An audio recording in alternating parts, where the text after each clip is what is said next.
Exercise number 10.1। देखो ये जो एक्सरसाइज है हमारे पास, ये टोटली उन कंसेप्ट पर बेस्ड है जो कल आप लोगों को पढ़ाए थे मैंने। इसमें सबसे पहला क्वेश्चन है, कह रहे draw quadrilateral in the Cartesian plane, और आगे उसने हमारे से कहा whose vertices are this this and this, find its area.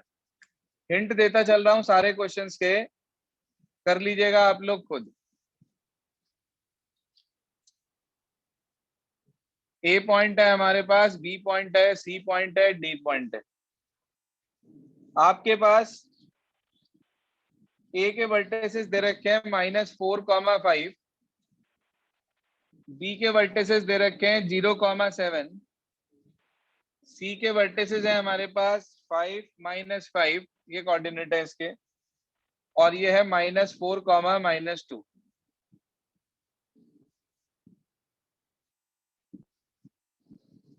उसने बोला इसका एरिया कैलकुलेट करना भाई हमें। हम कोई भी एक क्वाड्रिलेटरल जोड़ लेंगे जो आपका मन करे, सॉरी डायगोनल, कोई भी एक डायगोनल जोड़ लेंगे जो आपका मन करे, चाहे आप एसी जोड़ लो चाहे बीडी जोड़ लो, दो ट्राइंगल बन गए। आपको मैंने एरिया ऑफ ट्राइंगल का फॉर्मूला बताया था,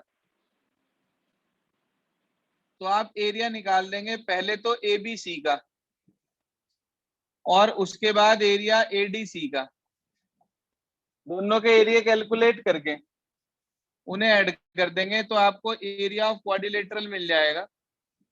area ABC plus area ADC, और ऐड करके आपको यहाँ रिजल्ट मिल जाएगा।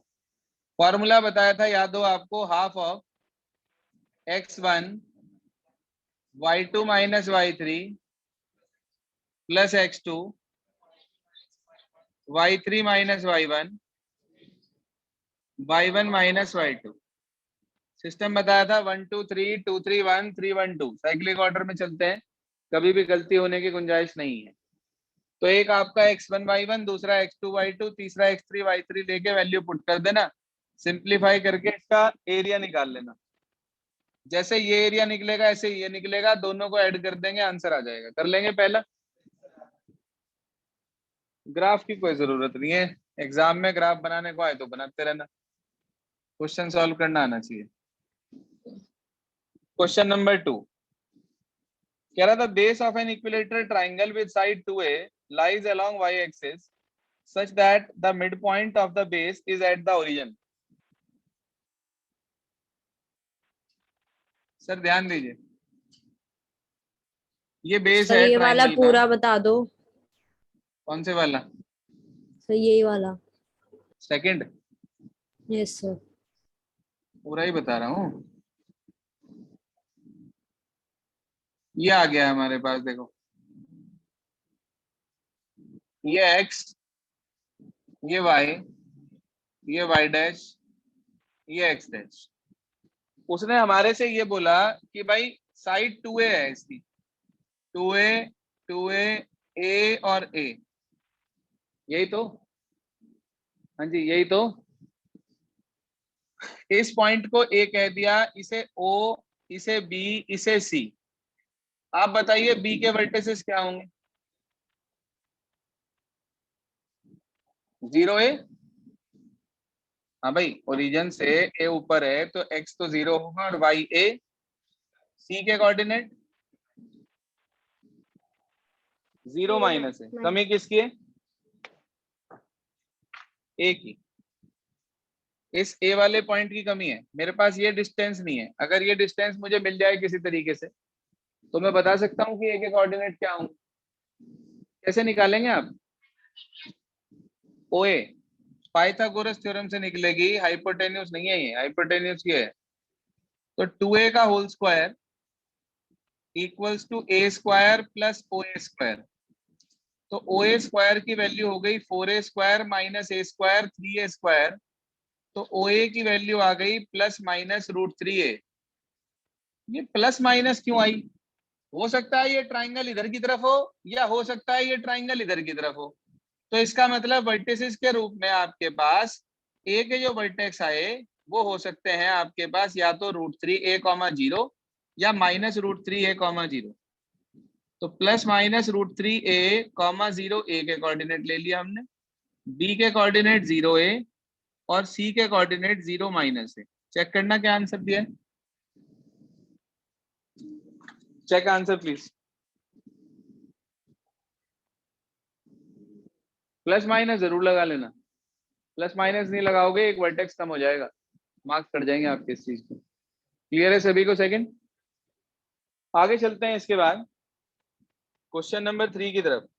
कह रहा find the distance between the point P and Q। पहले पार्ट में कह रहा PQ is parallel to Y और दूसरे में कह रहा PQ is parallel to X। जरा ध्यान से देखना बोर्ड पे, ये पॉइंट P है, ये पॉइंट Q है। P के कोऑर्डिनेट दे रखे x1 y1, Q के कोऑर्डिनेट दे रखे x2 y2। पहला पार्ट वो ये कह रहा है हमारे से कि जो ये PQ है ये पैरेलल टू y एक्सिस है। यार एक बात बताओ, अगर ये पैरेलल टू y एक्सिस है तो इसका मतलब जितना इसका x कोऑर्डिनेट होगा उतना इसका x कोऑर्डिनेट होगा। इसका ये मतलब हुआ कि x1 इक्वल है किसके, x2 के। अब आपको PQ डिस्टेंस निकालना है तो वो बैठेगा √x2 - x1 whole square plus y2 - y1 whole square. x1 x2 same है तो ये 0 हो गया। अगर ये 0 हो गया तो ये आ गया 0 प्लस y2 - y1 का होल स्क्वायर। स्क्वायर हटा के √ से ये स्क्वायर कट गया, सिर्फ y2 - y1 रह गया। अब ये डिस्टेंस पॉजिटिव होना चाहिए। भाई मुझे नहीं पता y2 - y1 पॉजिटिव आएगा या नेगेटिव, इसलिए मैंने इसके बाहर एब्सोल्यूट वैल्यू का निशान लगा दिया, क्योंकि इससे जो डिस्टेंस हमारे पास आता है भाई रूट में से y2 - y1 बच गया। अब मुझे क्या पता y2 - y1 में y2 बढ़ा या y1 बढ़ा, तो इसलिए क्योंकि ये डिस्टेंस है तो पॉजिटिव होना चाहिए, इसके बाहर एब्सोल्यूट वैल्यू का साइन लग जाएगा। ऐसा ही same to same second part में होगा, उसमें पैरेलल टू x एक्सिस कह रहा, तो अगर पैरेलल टू x एक्सिस होगी PQ तो y कोऑर्डिनेट सेम होंगे, y1 y2 के इक्वल होगा, तो उसका आंसर होगा x2 - x1 का मॉडुलस। आंसर चेक कर लो एक बार क्या दे रखे सेकंड और फर्स्ट पार्ट के आंसर।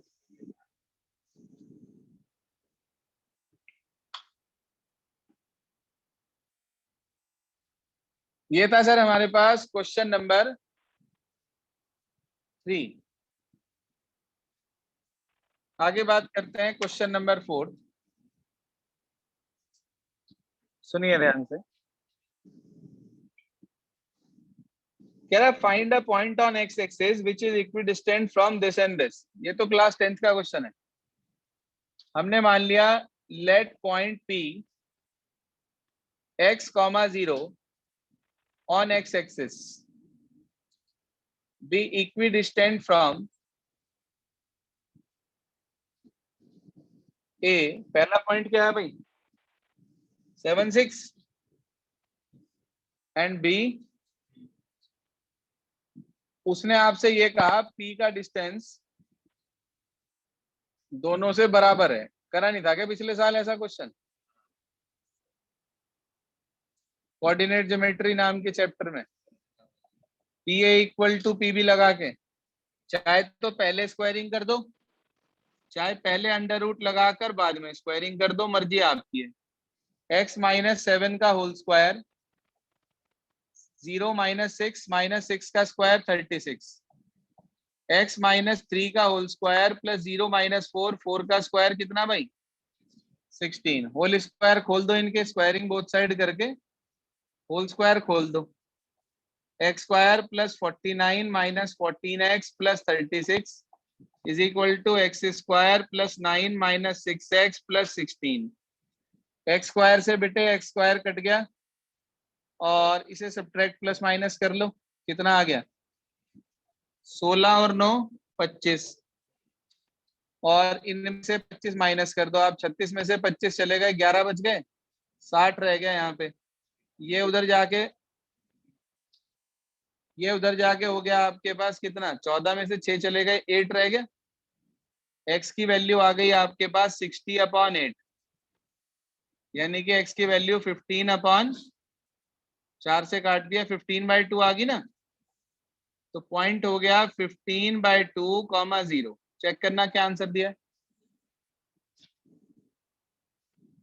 15/2, 0।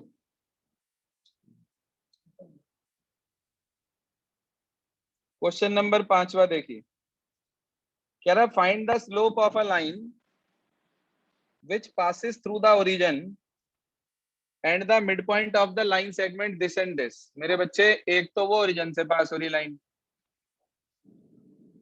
और एक पास हो रही वो इन दोनों के मिड पॉइंट से, पी और बी के। बताइए सर, पीबी का मिड पॉइंट क्या होगा? मिड पॉइंट ऑफ पीबी कैसे निकलेगा भाई? मिड पॉइंट x1 + x2/2, बोलो क्या बैठेगा? 0 + 8/2 और दूसरा -4 + 0/2। कितना हो गया बेटे? 4 - 2। ओरिजिन क्या होता है? आपसे स्लोप मांग रहा है इन दोनों पॉइंट से। क्या फार्मूला बताया था 2 पॉइंट से स्लोप का? फॉर्मूले भी याद नहीं है तो कुछ नहीं होने का, बेकार है सब पढ़ना, छोड़ दो। 0 - -2, उसके बाद 0 - 4, 2/-4। चेक करो आंसर क्या आ रहा है। आंसर चेक करिए सर, क्या दे रखा है? -½ आ रहा है मेरा। हाँ जी, क्या दे रखा है आंसर? यही है। अगले में कह रहा है without using Pythagoras theorem show that this are the vertices of right angle triangle. अच्छा एक बात बताओ, पाइथागोरस का इस्तेमाल तो करना नहीं, तो इसका मतलब स्लोप का यूज करेंगे। मैंने आपको स्लोप की कंडीशन बताई थी परपेंडिकुलर लाइंस की। क्या थी स्लोप की कंडीशन? दो लाइनें यदि परपेंडिकुलर हैं तो उनके स्लोप की प्रोडक्ट -1 होनी चाहिए, यानी कि उनके स्लोप एक दूसरे का नेगेटिव रेसिप्रोकल होने चाहिए। तो मेरे बच्चे, आपको तीनों वर्टिसेस दे रखे हैं, समझो ध्यान से। आपको ए भी दे रखा है, आपको बी भी दे रखा है, आपको सी भी दे रखा है। पहले आप स्लोप निकालोगे किसका? ए बी का, फिर बी सी का, फिर ए सी का। चेक कर लेना इन तीनों में से किसी दो के स्लोप की प्रोडक्ट, चाहे वो पहला दूसरा हो या दूसरा तीसरा हो या पहला तीसरा हो, उनके स्लोप की प्रोडक्ट -1 आ रही होगी। तो आप करके दिखा देना मल्टीप्लाई, मान लो पहले और तीसरे की आ गई, तो आप क्या लिखेंगे कि slope of A B into slope of A C, value put कर देंगे।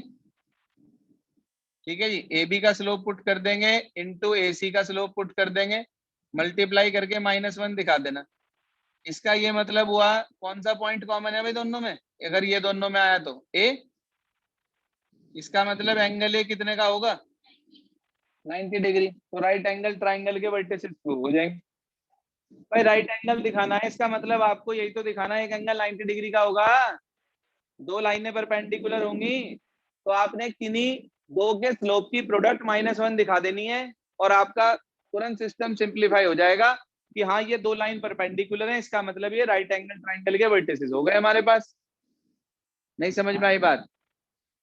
इसी से मिलता जुलता एक और क्वेश्चन है आगे, पैरेललोग्राम वाला, without using distance formula. 9th question है, देखो जरा। 6th के बाद 1 मिनट 9th ले रहा हूं पहले। वो कह रहा है बिना डिस्टेंस फार्मूले का यूज करे आपको ये बताना है कि ये पैरेललोग्राम के वर्टिसेस हैं। भाई आपको ए वर्टेक्स दे रखा है, बी वर्टेक्स दे रखा है, सी वर्टेक्स दे रखा है, डी वर्टेक्स दे रखा है। मेरे बच्चे पैरेललोग्राम कब बनेगा? ये जब अपोजिट साइड पैरेलल हो जाएंगी। और मैंने आपको पैरेलल लाइन की कंडीशन लिखवाई थी परसों कि दो लाइनें अगर आपस में पैरेलल हैं तो उस केस में उनकी कंडीशन होती है कि उनके स्लोप इक्वल होते हैं। तो आपको इसे पैरेललोग्राम दिखाना है, मतलब मुझे ए बी को सी डी के पैरेलल दिखाना है, बी सी को ए डी के पैरेलल दिखाना है। जैसे ही अपोजिट साइड के पेयर पैरेलल हो जाएंगे, एट वंस मैं कह सकता हूं कि ये पैरेललोग्राम हो जाएगा। भाई मैं नहीं जानता कि पैरेलल है या नहीं, लेकिन मैं स्लोप निकालना जानता हूं, क्योंकि मेरे पास हर लाइन में, हर साइड में एटलीस्ट 2 पॉइंट मौजूद हैं। ए बी पे भी 2 पॉइंट है, ए और बी, बी सी पे भी 2 है, सी डी पे भी 2 है, ए डी पे भी 2 है। क्या आप स्लोप निकाल सकते हैं y2 minus y1 upon x2 minus x1 वाले फॉर्मूले से? तो आप निकाल देंगे slope of A B, B C, C D और ए डी। आप कहेंगे क्योंकि slope of A B equal to slope of C D है, तो इसका मतलब ये हुआ कि ए बी पैरेलल हो जाएगी सी डी के। ऐसे ही आप देखेंगे कि slope of B C equal है स्लोप ऑफ ए डी के, तो आप कहेंगे it implies B C parallel हो जाएगी ए डी के। तो इसका मतलब ए बी सी डी क्या बन जाएगा, है कौन सा ग्राम? पैरेललोग्राम। बोलो सर पूरा करूं क्या? समझ आ गया सिस्टम? छठा भी और नौवा भी। सातवां सवाल देखो, इसके बाद क्या कहना चाह रहा, कह रहा find the slope of line which makes an angle of 30 degree with the positive direction of Y axis. Sir actual में ये आपसे होने का नहीं। क्यों नहीं होनेगा? क्योंकि इसके अंदर 120 डिग्री का एंगल बनेगा और वो चैप्टर नंबर 3 में है काम। देखो मैं आपको समझा देता हूं कहना क्या चाह रहा है ये। इसने आपसे कहा कि एक लाइन है और वो positive direction of Y axis के साथ एंटी क्लॉकवाइज डायरेक्शन में 30 डिग्री का एंगल बना रही, यही कहा। लेकिन स्लोप इंक्लिनेशन जो निकलता है वो यहां से यहां तक निकलता है। तो ये 90 और ये 30, थीटा कितना होगा? आपसे स्लोप मांग रहा, तो आप 10 120 डिग्री निकाल के छोड़ देना बस, क्योंकि आपको नहीं पता 10 120 डिग्री की वैल्यू कितनी होती है। ठीक है जी, वैसे उसकी वैल्यू -√3 होती है। अब ये कहाँ से आई? ये चैप्टर 3 में से आई। चैप्टर 3 कहाँ है? टर्म 2 में। तो इसलिए ये बात क्लियर नहीं होने की यहाँ पर, तो यहीं छोड़ देना आप। ठीक है जी, इससे ज्यादा कैलकुलेशन कर नहीं सकते आप। ये है वैसे इसका आंसर। चलिए 7th के बाद क्वेश्चन नंबर 8 पे आ जाते हैं। क्या कहता है 8, उसे भी समझ लीजिए। कह रहा है find the value of x for which the point this are collinear. बड़ा ही आसान सा काम दे दिया। पहला पॉइंट कितना भाई? x -1, दूसरा है 2 1, तीसरा 4 5। ये a है मान लो, ये b, ये c। वो कह रहा है ए बी सी कोलिनियर। तो आप कह सकते हैं A B and C are collinear only when slope of A B equal to किसके लिखवाया था? Slope of B C. A B का स्लोप निकाल लो भाई, y2 माइनस y1। यार यही 10-5 फार्मूले यूज होने हर क्वेश्चन में, पता नहीं क्यों कंफ्यूज हो रहे आप। y2 minus y1 upon x2 minus x1 equals to bc का स्लोप निकाल लो, 5 -1 4 -2, ये बैठेगा। ये आ गया 2 upon 2 minus X equal to 4 upon कितना 2। इसे काट दिया 2 पे, 2 से 2 काट दिया। ये आ गया 1 equal to 2 minus X. X को इधर ले आए, 1 को उधर ले गए, क्या वैल्यू आ गई एक्स की? चेक करियो भाई क्या आंसर आ रहा है बेटे।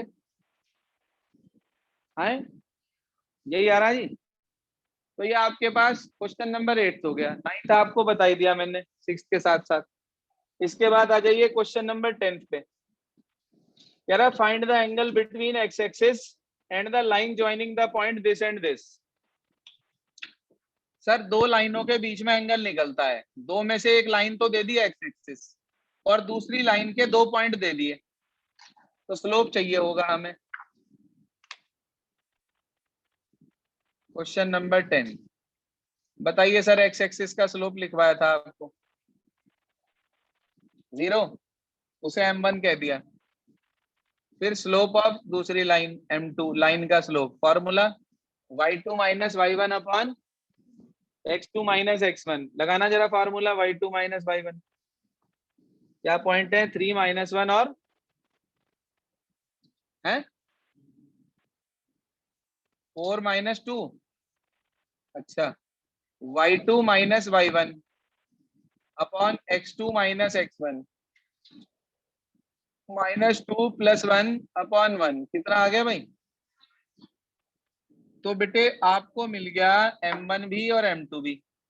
एंगल निकालना, क्या फॉर्मूला बताया था एंगल का? m2 minus m1 upon 1 plus m1 m2, याद है? रख दो वैल्यू, बोलो। -1 - 0 1 + 0 × -1 0 हो गया भाई। खाली -1 रह गया। -1 की एब्सोल्यूट वैल्यू 1 होती है। बताओ भाई 1 कहाँ पे होता है? tan 45, 45 नहीं तो थीटा 45 डिग्री आ गया। ये तो हुआ एक्यूट एंगल। अगर वो साथ साथ ऑब्ट्यूज एंगल भी मांग ले, लिखवाया था मैंने आपको, 180 - 45 क्या आंसर आएगा? 135। चेक करना आंसर क्या दे रखा किताब में, 10th क्वेश्चन है जी। दोनों दे रखे होंगे।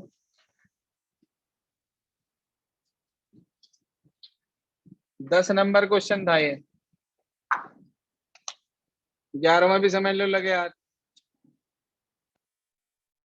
कह रहा slope of line is double the slope of another line. एक लाइन का स्लोप दूसरी लाइन के स्लोप का डबल है। इसका मतलब अगर m1 a है तो m2 2a होगा क्या है? और tangent of the angle between them, tangent का मतलब tan थीटा होता है, उसकी वैल्यू 1/3 दे रखी। सर सब कुछ तो दे रखा, सिर्फ a ही तो निकालना सॉल्व करके। क्या फार्मूला था बोरा? तो आपने tan theta is equals to modulus of m2 minus m1 upon 1 + m1 m2 वाला फार्मूला लगा लिया। इसकी value 1/3 2a minus a upon 1 + 2a² multiply करके। मॉडुलस हटता है तो दूसरी तरफ क्या लगता है, कल बताया था। यहाँ रह गया a अपॉन 1 + 2a²। एक बार इसे +1/3 के साथ, एक बार -1/3 के साथ, तो दो क्वाड्रेटिक इक्वेशन बनेंगी। यहाँ से दो वैल्यू मिलेंगी एक ही, यहाँ से दो वैल्यू मिलेंगी एक ही। उन दो वैल्यूज को यहाँ पुट कर देना, तो एक m1 m2 यहाँ से, एक m1 m2 यहाँ से, दो तो इधर से और दो उधर से, यानी कि 4 पेयर मिलेंगे आपको। आंसर चेक करना क्या दे रखा, 4 पेयर मिलेंगे, 4 पेयर m1 m2 के। देख लिए जो भी मिलेंगे, तो 4 पेयर मिलेंगे, उन चारों को कैलकुलेट कर लेंगे आप। ये था 11th। 11th के बाद आके देखिए सर क्वेश्चन नंबर 12। इससे आसान सवाल नहीं हो सकता पूरी एक्सरसाइज में। कह रहा है line passes through point x1 y1 hk। देखना जरा ध्यान से, x1 y1 और hk स्लोप दे रखा है बेटे आपको m।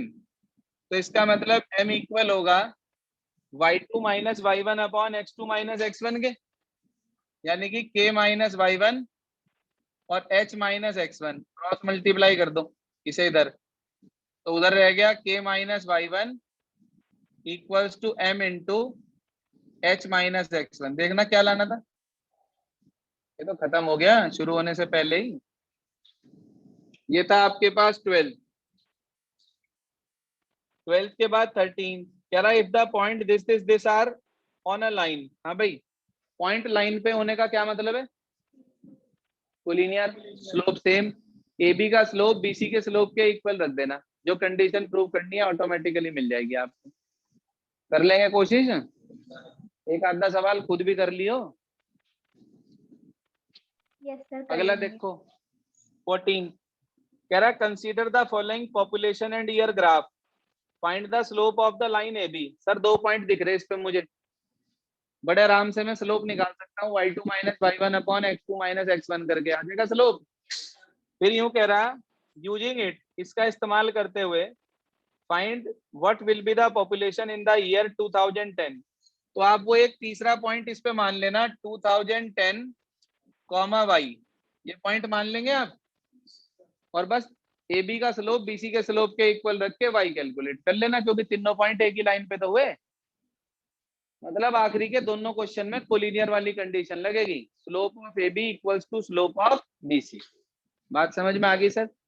ये आपके पास कंप्लीट एक्सरसाइज नंबर 10.1 हो गई। पूरा सॉल्यूशन आप लोगों को बता दिया, लेकिन इसका मतलब ये नहीं है कि आपने यहाँ कर लिया, देख लिया, साथ साथ नोट कर लिया तो घर जाके नहीं करेंगे। अगर आप इसको नहीं करेंगे तो आपसे अगली एक्सरसाइज नहीं होगी, ये मैं अभी समझा दे रहा आपको। क्योंकि अगली एक्सरसाइज में वेरियस टाइप्स की इक्वेशंस आएंगी हमारे पास, और वो तभी हो पाएंगी जब आपको बेसिक पता होगा। इस एक्सरसाइज में पूरा बेसिक है। आज आप सबसे पहले घर जाके जो पिछली रिकॉर्डेड क्लास आपके पास बुक पे मौजूद है उसे ध्यान से देखें, समझें एक एक फार्मूले को, और उसके बाद पूरी 10.1 दोबारा से करें विद एग्जांपल्स।